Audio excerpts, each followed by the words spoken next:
Bonsoir, comment vous allez? Bien qu'aujourd'hui c'est la journée internationale du travail, mais comme on a la meilleure mentalité, on a décidé d'avancer pour la formation, de ne pas rester sur place. Donc je suis véritablement heureux d'être devant vous ce soir pour donner ce cours. Donc nous sommes à l'unité Croix, chapitre Croix, leçon 4. Une leçon Croix, autant pour moi, les blessures du cœur. Donc comment gérer les blessures du cœur. Et après ce cours, le deuxième professeur va venir donner le cours sur l'unité Croix, chapitre Croix, leçon 4. Les dangers de se faire confiance. Donc on va terminer l'unité Croix aujourd'hui. Et la semaine prochaine, on va commencer l'unité 4, le changement. Donc il faut être très attentif pour ces derniers cours. Alors aujourd'hui, nous voyons gérer les blessures du cœur. Lorsqu'on regarde le corps physique peut aussi se blesser parfois en rencontrant des accidents. Lorsqu'on fait quelque chose peut-être de dangereux, on peut parfois se blesser. Et dans le corps, il y a les capacités que le corps possède aussi pour faire comment? Pour se régénérer, pour cicatriser les blessures. Le corps possède beaucoup de capacités. Pareillement aussi, le cœur aussi rencontre parfois des blessures, les déceptions, le désespoir, la tristesse, les difficultés, les problèmes. Mais le cœur aussi, il a un mécanisme qui lui permet de faire comment? De régler ce problème, gérer ce problème de blessures. Donc c'est ça que nous allons voir exactement aujourd'hui. Alors quand vous regardez l'image, qu'est-ce que vous voyez? Globule rouge. Alors dans le corps, il y a ce qu'on appelle le système immunitaire. Donc le système immunitaire est formé de beaucoup de cellules. Les leucocytes, les lymphocytes, les granulocytes, les NK, donc les cellules tueuses, et les globules rouges aussi. Donc, lorsqu'on regarde le système immunitaire est conçu de manière à lutter contre les agents extérieurs qui arrivent, qui entrent dans le corps, tels que les virus, les microbes. Et lorsque le système immunitaire rencontre un virus ou bien un microbe une première fois, il prend d'abord l'information, parce qu'il ne connaît pas de quel virus il s'agit, de quel microbe il s'agit. En luttant, il prend l'information. Et la prochaine fois, lorsque le virus aussi va encore se manifester, en ce moment, l'information génétique qu'il a pris va seulement ressortir et il aura la capacité de faire comment? De lutter facilement contre ce virus.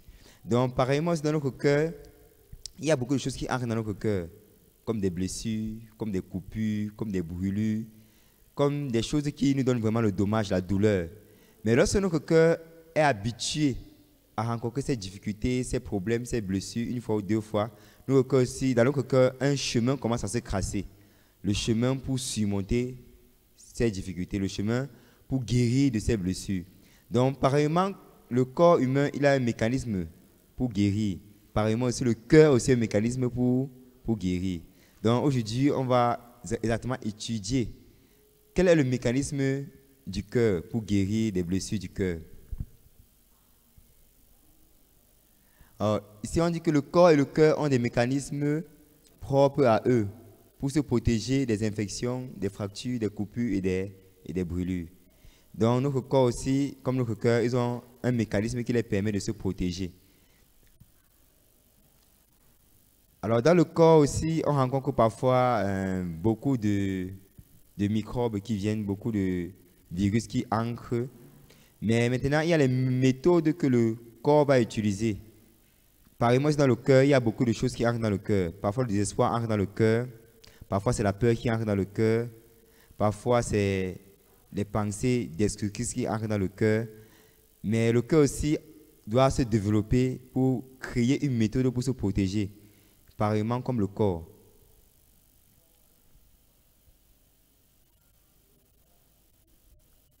Alors, le corps a la capacité de guérir des blessures, des fractures et des brûlures.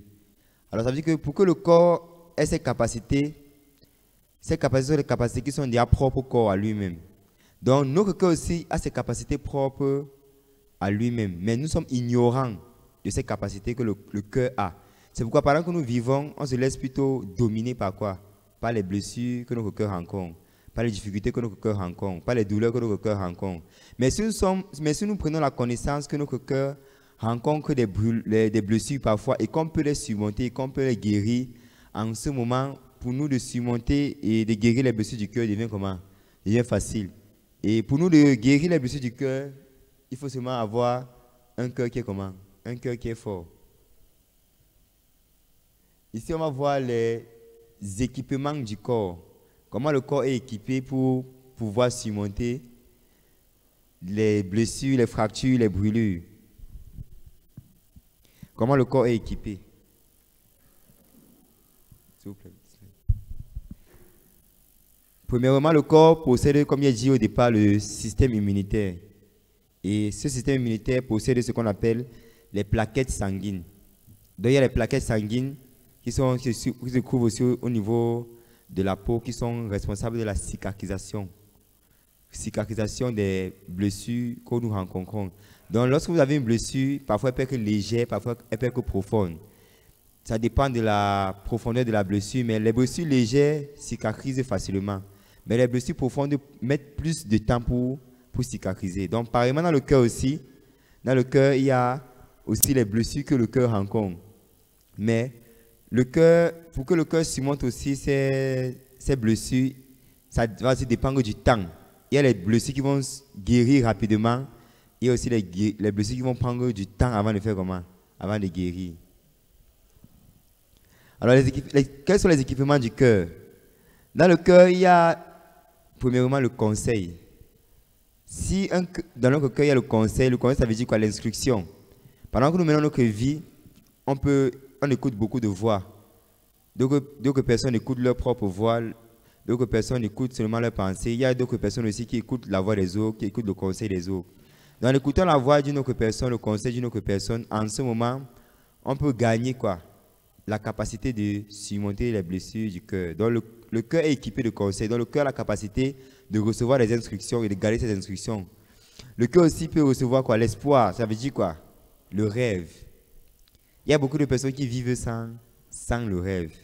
Et les personnes qui vivent sans le rêve sont les personnes réellement qui n'ont pas l'assurance pour leur avenir. Leur avenir est incertain. Ils ne connaissent pas ce qu'ils vont faire, mais ce qu'ils vont être dans 20 ans, dans 10 ans. Ils n'ont pas de projet, ils n'ont pas d'ambition, ils n'ont pas de réalisation.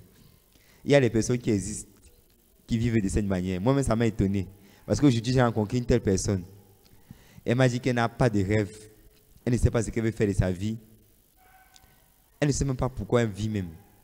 Donc j'étais étonné que ce genre de personnes existent encore. Avec quand je faisais ce cours, je savais que c'est juste une expérience qu'une personne a notée dans le manuel, mais je ne savais pas que c'était réellement vrai. Il y a des personnes qui vivent sans l'espoir, dont ils n'ont pas l'assurance pour leur avenir, ils ne connaissent pas vraiment comment ils vont faire pour préparer leur avenir, comment leur avenir sera, comment leur vie sera, qu'est-ce qu'ils vont faire. Donc ils ont vraiment perdu le goût de la vie. Et ce sont les personnes qui sont... Ça, en fait, c'est le symptôme des personnes qui sont déjà proches du suicide. Donc si vous rencontrez une telle personne, il faut lui poser une question. Est-ce que tu as eu la pensée de te suicider? Qu'est-ce qu'elle va répondre? Que parfois j'ai eu la pensée de que faire à ma vie. Et c'est vraiment réel. Il y a des personnes véritablement qui vivent avec ce type de cœur. Pourquoi? Parce que ils ont rencontré beaucoup de blessures dans leur cœur et ces blessures-là les ont traumatisés. Ce qui fait que leur cœur a la position où il n'y a plus d'espoir pour vivre. La troisième chose, c'est la foi. Donc le cœur aussi a la capacité de contenir quoi? La foi. Donc la foi, ça veut dire une mentalité forte.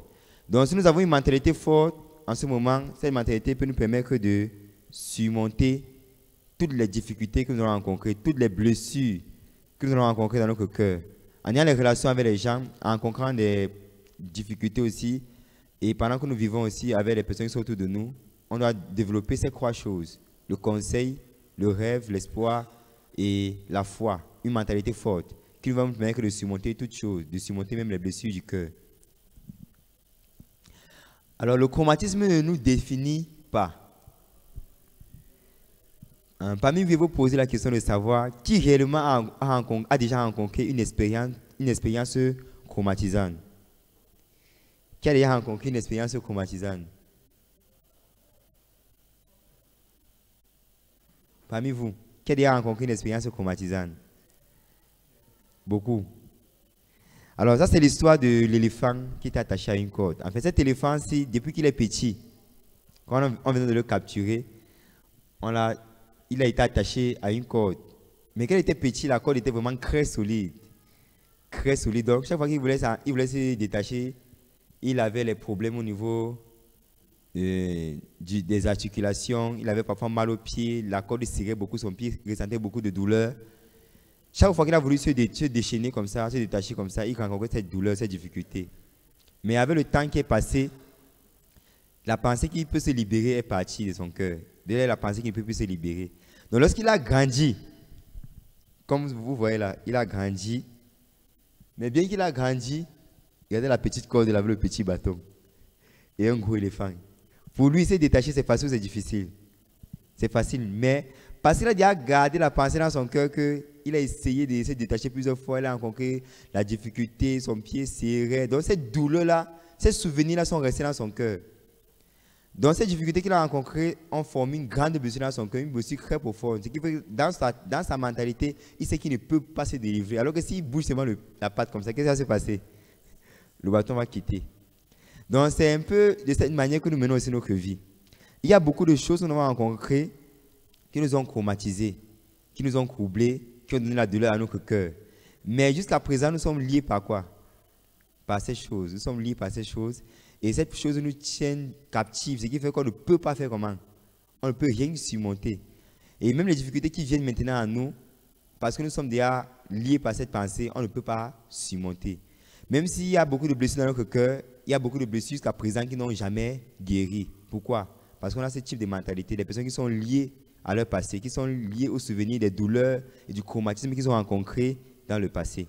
Donc, l'éléphant ici, il est lié par ses pensées. Mais pour lui de se libérer, il doit découvrir quoi?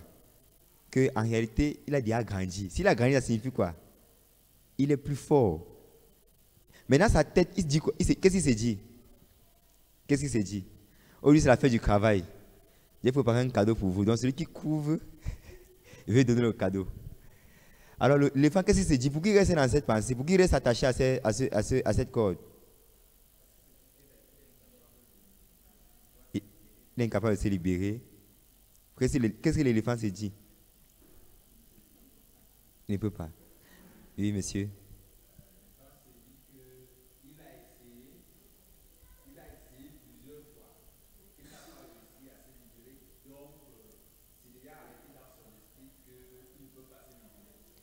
On peut dire ça, mais en réalité, qu'est-ce que l'éléphant s'est dit?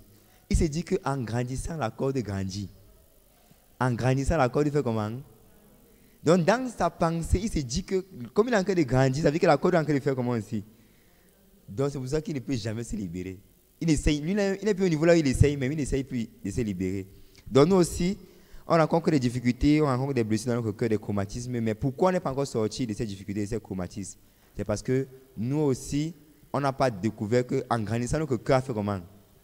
Notre cœur grandit, notre cœur gagne beaucoup plus de force, notre cœur gagne beaucoup plus d'assurance, notre cœur aussi gagne beaucoup plus de capacité pour surmonter. Maintenant, ici, on va voir comment guérir des blessures du cœur. Comment guérir des blessures du cœur. Comme le corps aussi a des méthodes pour guérir, le cœur aussi a des méthodes pour guérir. Alors ici, on va voir comment guérir exactement des blessures du cœur.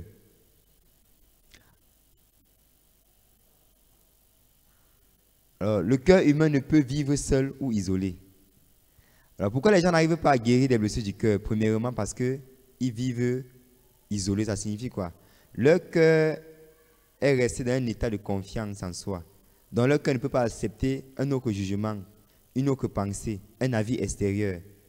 Leur cœur ne peut pas accepter quelque chose de nouveau. Donc, leur cœur s'est isolé et leur cœur est resté enfermé dans une pensée. En ce moment, ils ne peuvent pas faire comment? Ils ne peuvent pas se libérer des blessures qu'ils rencontrent dans leur cœur. Donc ici, pour nous, on a découvert qu'en réalité, le cœur de l'homme n'a pas été créé pour vivre seul. Le cœur de l'homme a été créé pour faire comment? Pour couler avec d'autres cœurs. Pendant que nous suivons la formation en Mind Education, on compare le cœur, parce que le cœur a des caractéristiques, le cœur a aussi des fonctions. Alors, il y a une fonction que le cœur a, c'est de couler avec les autres. Le cœur qui ne coule pas est comme une eau qui est stagnante. Et l'eau qui est stagnante fait comment? Elle pourrit, elle a beaucoup de déchets, elle a beaucoup de choses qui sont désagréables à la fin. C'est une eau qui se transforme en poison. Donc, pareillement, aussi, le cœur ne peut pas être isolé, ne doit pas être isolé. Le cœur est fait pour couler avec les eaux. Le cœur est fait pour vivre avec les eaux. Le deuxième point, c'est le cœur peut guérir par le flux constant d'un cœur qui défie son état d'esprit. Ça signifie que pendant que nous menons notre vie, on a besoin parfois d'une personne qui a une mentalité supérieure à notre mentalité. Si une personne a une mentalité supérieure à notre mentalité, en faisant couler notre cœur avec cette personne, on peut recevoir la mentalité de cette personne. Parce que normalement, l'eau qui coule, en fait, un fleuve qui coule naturellement ne laisse pas les déchets. Exactement, le cœur qui coule aussi, c'est un cœur qui ne laisse pas quoi? Les pensées inutiles, les pensées qui vont le conduire au malheur, à la destruction. Mais c'est un cœur qui peut échanger facilement avec un autre cœur, qui peut recevoir notre cœur. Mais ici, l'on parle d'un cœur qui va faire comment? Qui va défier notre propre esprit. Donc, on a besoin d'une mentalité qui est comment? Supérieure. Parce que si on n'a pas une mentalité qui est supérieure à notre mentalité, en ce moment, on ne peut pas arriver au changement. Donc, pour nous aussi, pour guérir des blessures du cœur, on a besoin de recevoir d'abord une mentalité qui est supérieure à notre mentalité. Ça signifie que jusqu'à présent, on a vécu avec une pensée, mais on doit aller au-delà de cette pensée.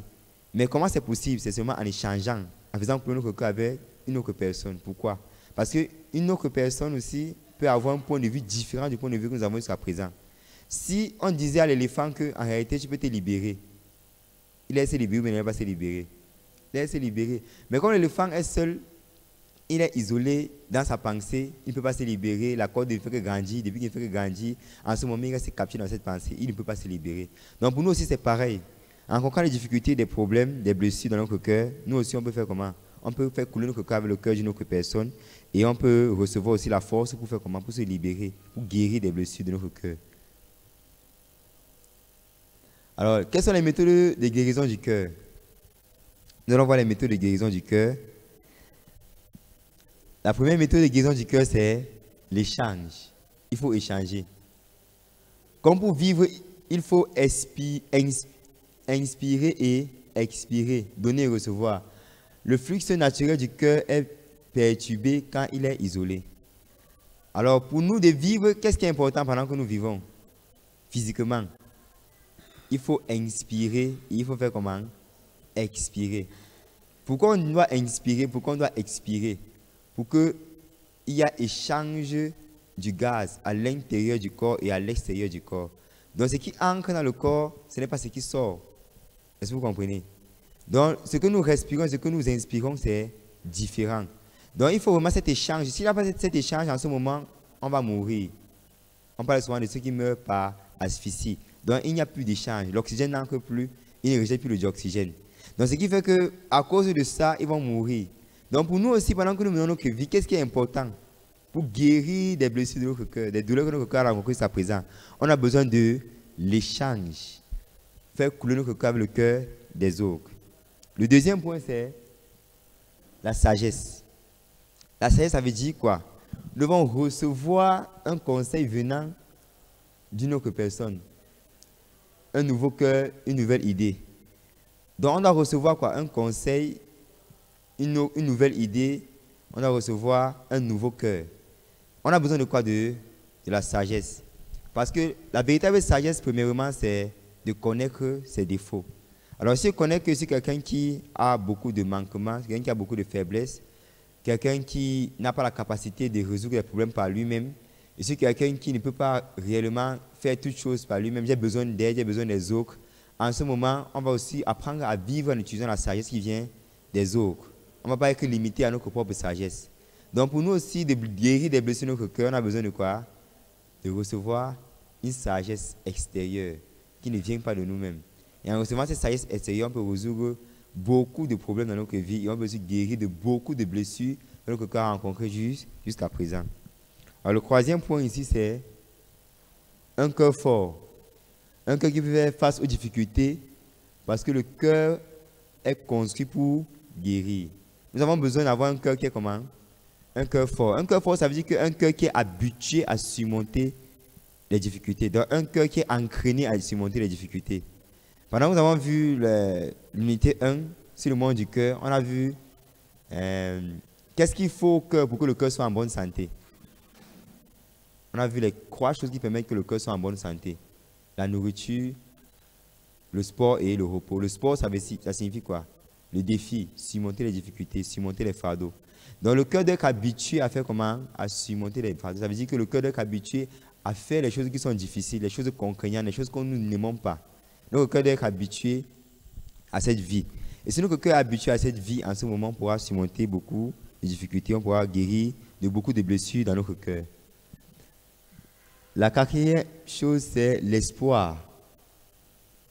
On a vécu avec quoi? Avec l'espoir. On doit être capable de voir l'opportunité dans toutes choses, dans tout ce que nous rencontrons dans notre vie quotidienne. Nous devons être capables de voir quoi? L'opportunité. Parce que lorsque nous regardons la vie, il y a deux types de personnes. Il y a des personnes qui sont comment? Pessimistes. Donc eux, ils voient seulement quoi? Ce qui est négatif. Quelle que soit la difficulté qu'ils rencontrent, quel que soit le problème qu'ils rencontrent, ils vont seulement voir quoi? Négatif. Ils vont seulement voir le malheur, ils vont seulement voir le désespoir. Mais il y a aussi des personnes qui sont comment? Hein? Optimistes. Ils peuvent, bien qu'il y a la difficulté, bien qu'il y a le problème, ils peuvent voir quoi? L'opportunité. Ils peuvent voir l'opportunité. Donc, si nous avons cette mentalité pendant que nous menons notre vie, en ce moment, nous aurons le meilleur moyen pour vivre heureux, nous aurons le meilleur moyen pour aussi apprendre à surmonter et à guérir des blessures que notre cœur rencontre. Et la dernière chose, c'est... Non, c'est pas la dernière chose. En fait, nous allons maintenant voir les études de cas. Les études de cas d'aujourd'hui, c'est un peu des comparaisons. Donc, à travers les études de cas, vous devez voir exactement, parmi les 4 points que nous avons réalisés pour guérir des blessures du cœur, ce cas s'applique, comment cette personne a appliqué ce cas à sa vie. Le premier cas que nous avons, c'est Ed Sheeran. Ed Sheeran, c'est un musicien. En fait, c'est quelqu'un qui aimait la musique, qui aimait beaucoup la musique. Et il a grandi dans une famille où le père c'était un gros gay. Le frère c'était un gros gay. Et la mère était vendeuse de bijoux. Mais lui aussi, chaque fois, il rencontrait aussi des difficultés avec ses parents à la maison et c'était un peu difficile de vivre. Parce que lui pensait vivre une vie où il doit rentrer et avoir le repas du soir. Mais il menait plutôt une vie là où il rentrait, il était frappé par ses parents, il était battu par son père. Et son père l'a beaucoup traumatisé. Et en dehors de ça, lorsqu'il allait à l'école, il était beaucoup insulté à cause de, on peut dire quoi? De sa peau, on peut dire de son apparence. Il était maltraité à cause de son apparence. Il était parfois brimé par ses camarades. Même qu'il est arrivé à l'université, c'était la même ambiance. Donc pour lui de mener sa vie, c'était un peu très difficile. Bien que ses parents ont réussi à s'en sortir, à l'inscrire dans les écoles qui sont très chères, mais il n'aimait même pas aller à l'école. Ce qu'il aimait, c'est faire quoi? La musique. Il aimait seulement aller à la musique, faire la musique. Avec le temps,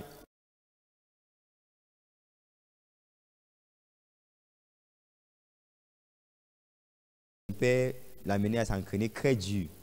Mais avec le temps qui est passé aussi, il a rencontré des difficultés, il voulait être indépendant et il a fui la maison à l'âge de 13 ans.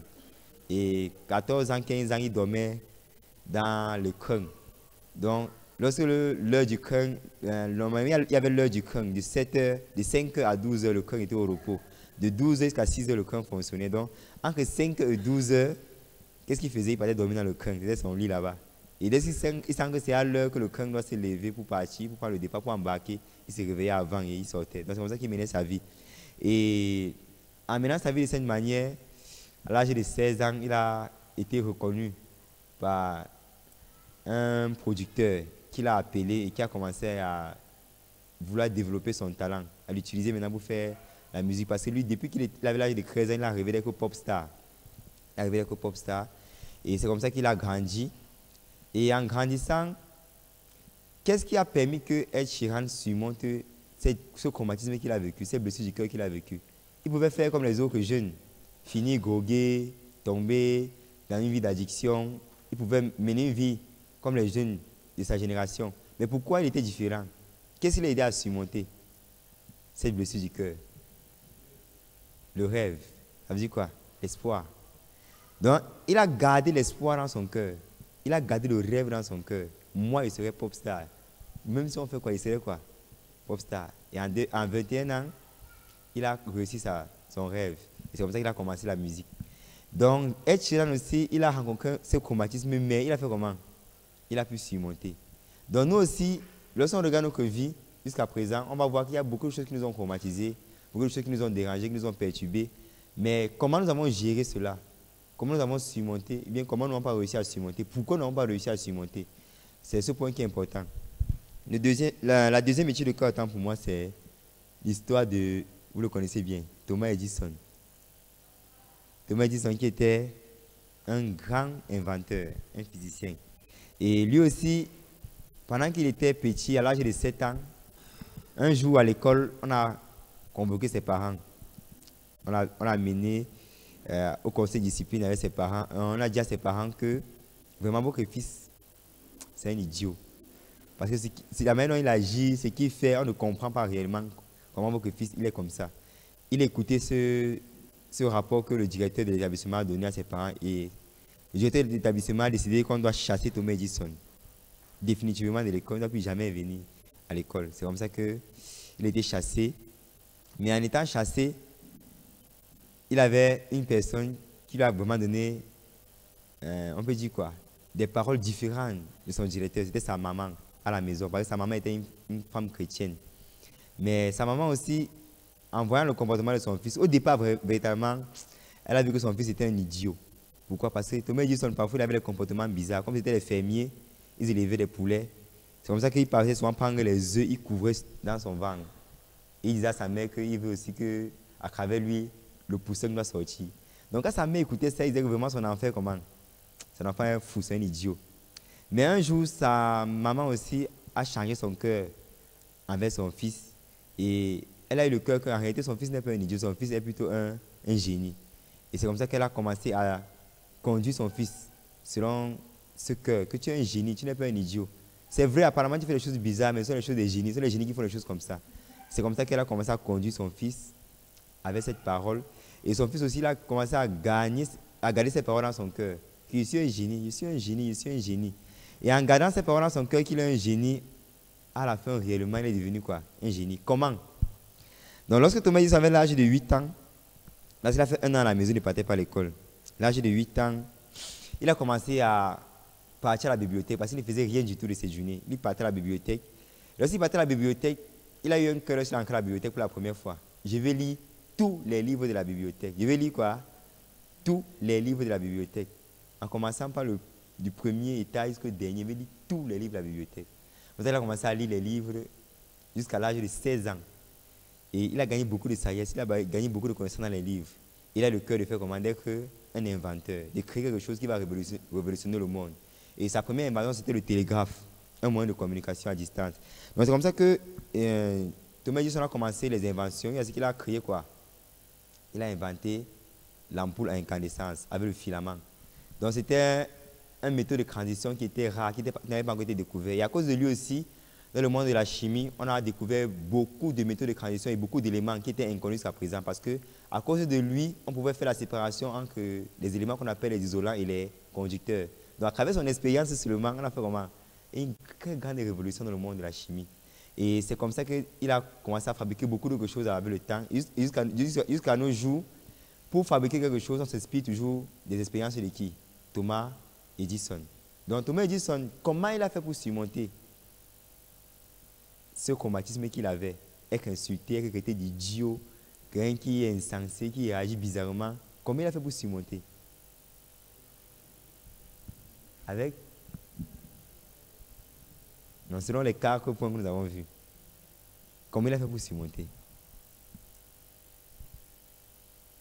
Il a reçu la sagesse, une autre idée et un nouveau cœur. Le cœur qu'il avait, c'est qu'il est un idiot, mais un nouveau cœur qu'il a reçu, une nouvelle idée qu'il a reçue, c'est qu'il est un génie. Donc, à travers la sagesse de sa main, il a fait comment? Il a réussi. Donc, pendant que il a réussi à surmonter cette blessure dans son cœur. Donc, pendant que nous menons notre vie aussi, nous avons besoin de faire comment? Nous avons réellement besoin de regarder exactement notre cœur et de connaître que jusqu'à présent, pourquoi on n'a pas surmonté les blessures de notre cœur? Pourquoi on n'a pas surmonté les chromatismes de notre cœur? Pourquoi? Si on réalise ça en ce moment, on va se poser, on va aussi se remettre en question et on va découvrir que jusqu'à présent, c'est parce que nous étions ignorants du monde du cœur.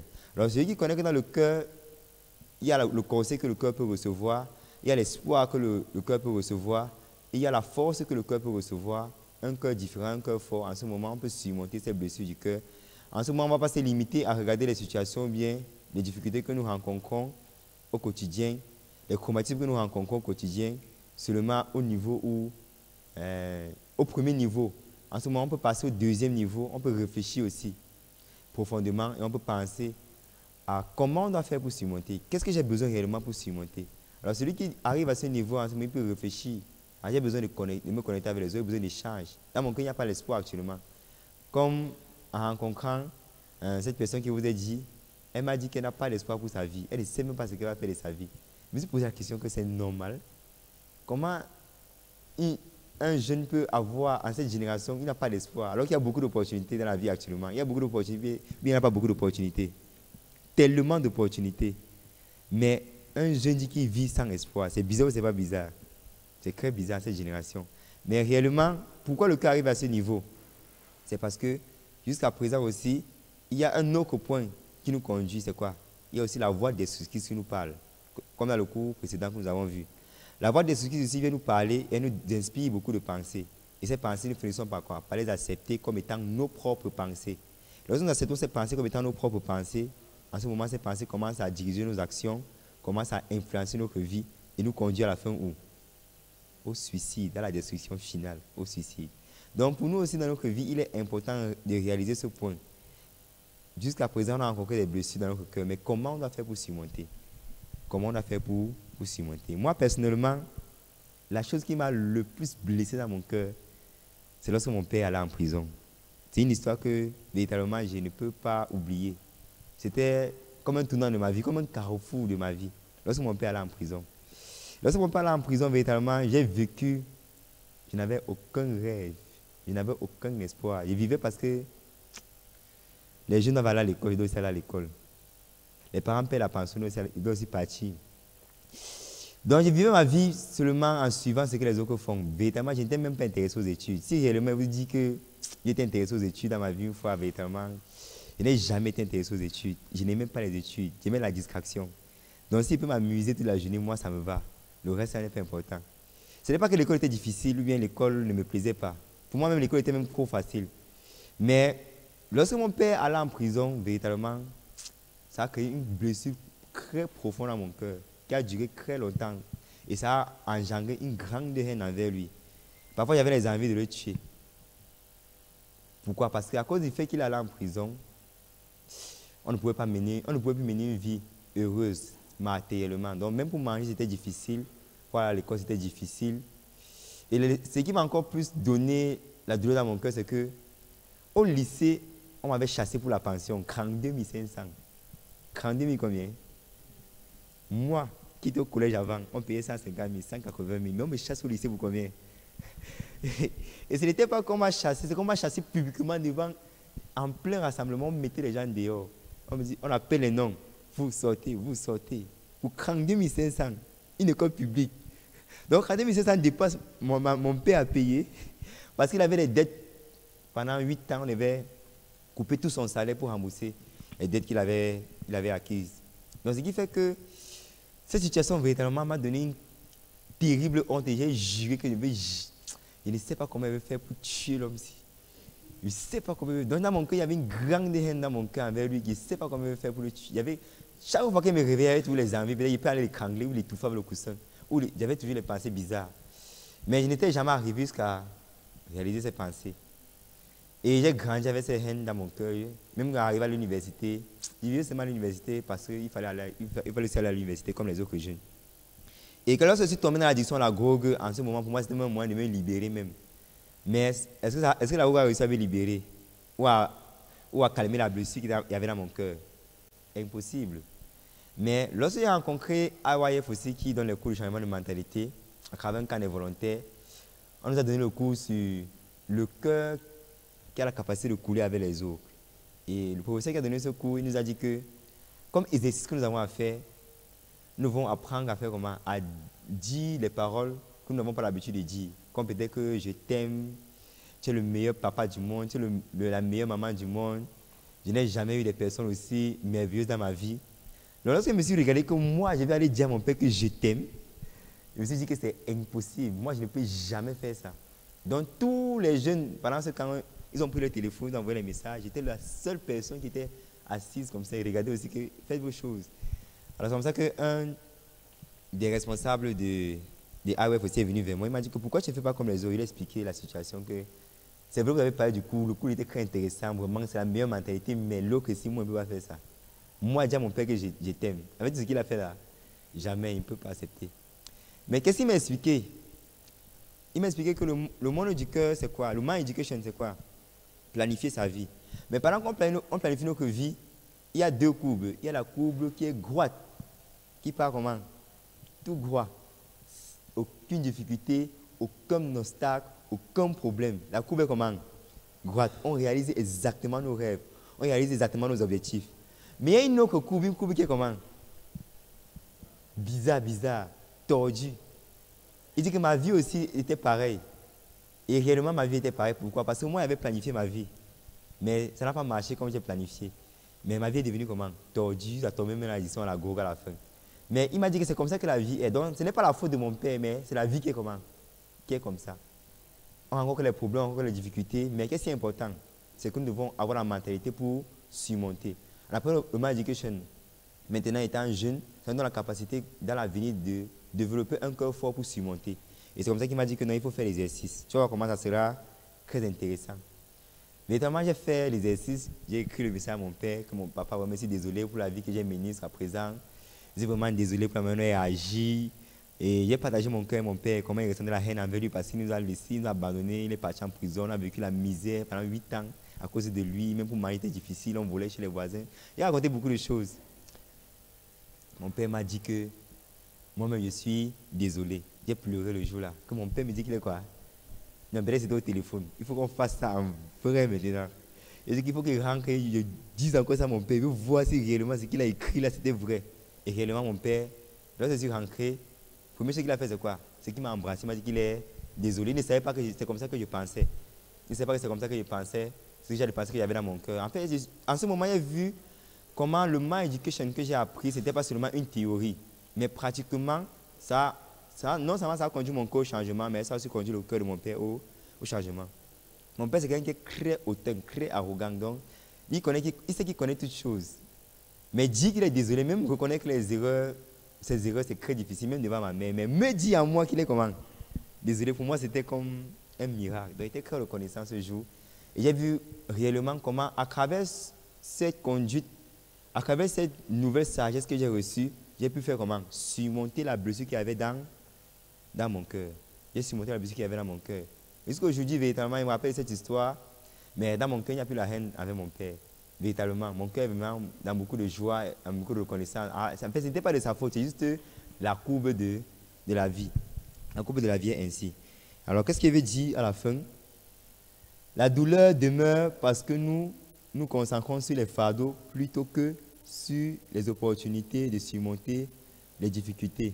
C'est pourquoi les souvenirs ne sont pas des pierres d'achoppement, mais des rappels de votre détermination.